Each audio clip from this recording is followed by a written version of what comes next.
Huntsville, Alabama, America. Here we are once again.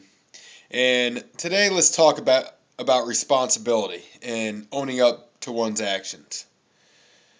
There was an article put out today in the New Hampshire Union Leader. And this guy blasted Ron Paul, or seemed to blast Ron Paul on all sides.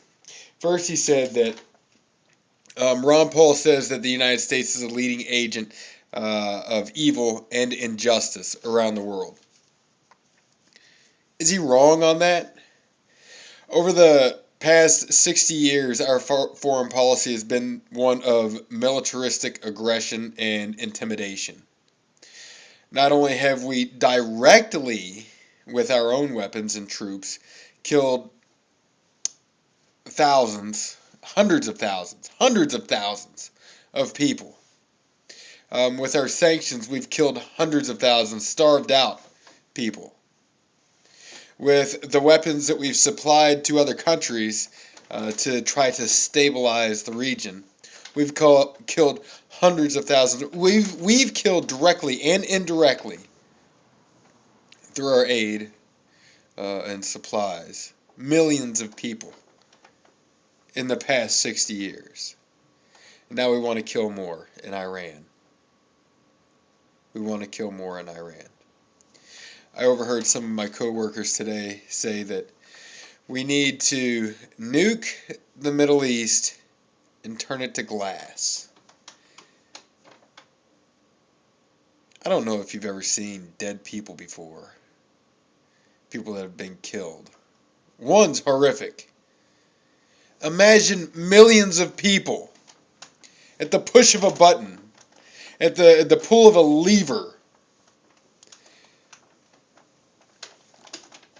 being just obliterated. No more. It's atrocious. We damn Iran for saying that the Holocaust never happened, but we want to, some people in this nation want to perform a spectacle far greater than the Holocaust.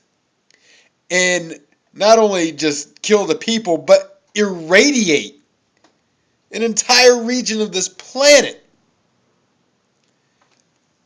That's where our thinking on foreign policy has gotten us. You know, if we're to be responsible, as Ron Paul wants us to be, in our world affairs, we would pull our troops home.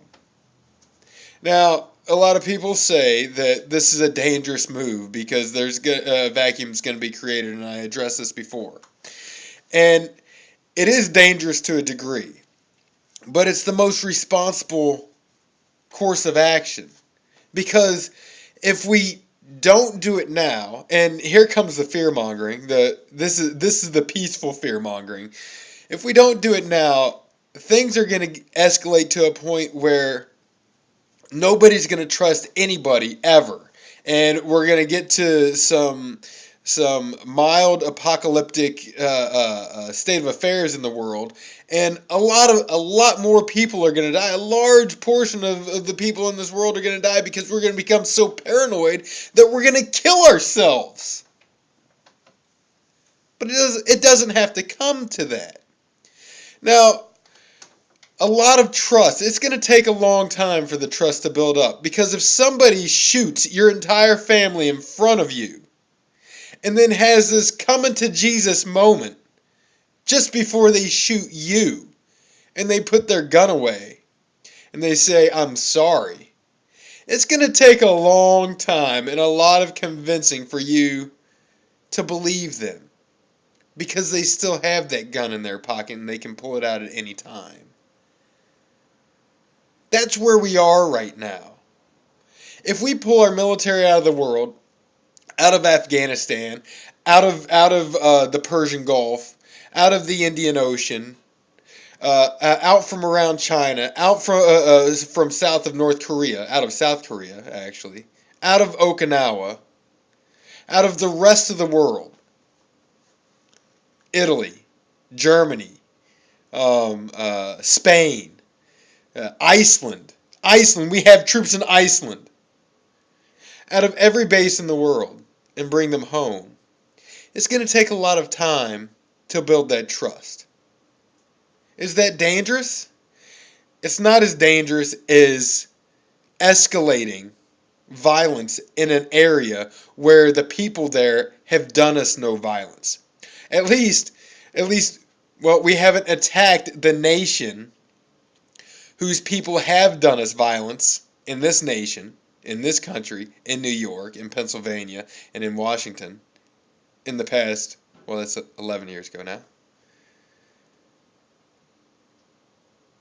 So we haven't attacked those countries, but we attack other countries that have done us no harm.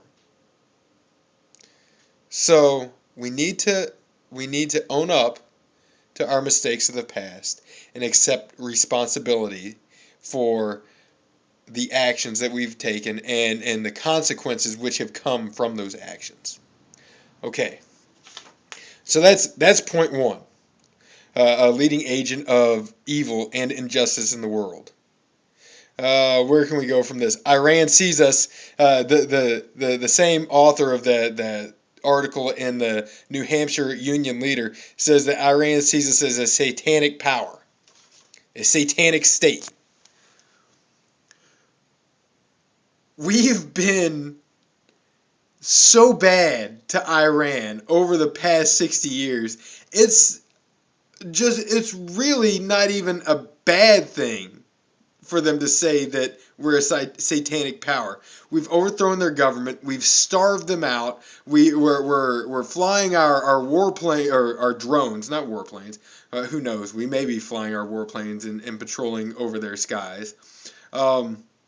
We have aircraft carriers and missile cruisers off of their coast, along with marine naval vessels, the LPDs, the LHDs, all of the Gator freighters, doing Gator squares in the Persian Gulf. How do I know this? Because I've been over there. I've done that. I've seen Iranian airplanes flying overhead. Is that a bad thing for them to want to see what's going on off their coast? We do the same thing, and we think it's a threat to us. We're threatening them, people, continuously, and we've been doing it for decades. They've never attacked us. What's next? Let's make this easy. There was a woman at a rally in Iowa that said that America needs to, what did she say? America needs to show that we're not weak and we can't be pushed around. Who's pushing us around? Who perceives us as weak? How often do we have to bully people around the world to make it seem like we're strong? We are strong. Why are we so insecure to think that we must attack people? We must have our military in their countries for us to seem strong. You know, the strong in this country, you hear the phrase often, the bigger man does the right thing. The bigger man will walk away. The bigger man isn't going to lash out at the smaller man when he says a mean thing to him. Why does that not transcend people to a national level? It should, because that's who we are. We're not Washington. We're not a form of government. We're a people. And if we try to hold to a certain belief and hold each other accountable, then we should hold our nation accountable in the neighborhood of countries. And we're not doing that. We're playing the bully because we're insecure or we're paranoid that somebody's going to attack us. And they haven't. Proactively. They've done it reactionarily. So let's own up, America.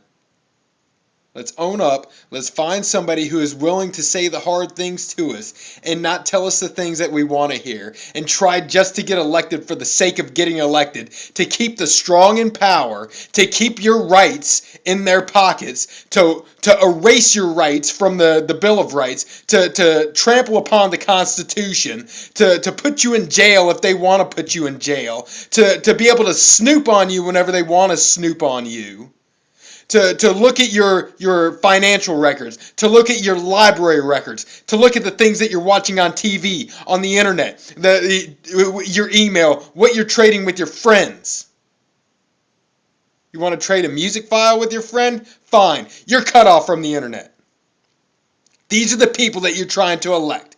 Patriot Act, SOPA, National Defense Appropriations Act. Every one of them agrees with it except Ron Paul. Own up to your actions, America. We're not always the good guy. We want to be the good guy. If you want to be the good guy, quit being a bully.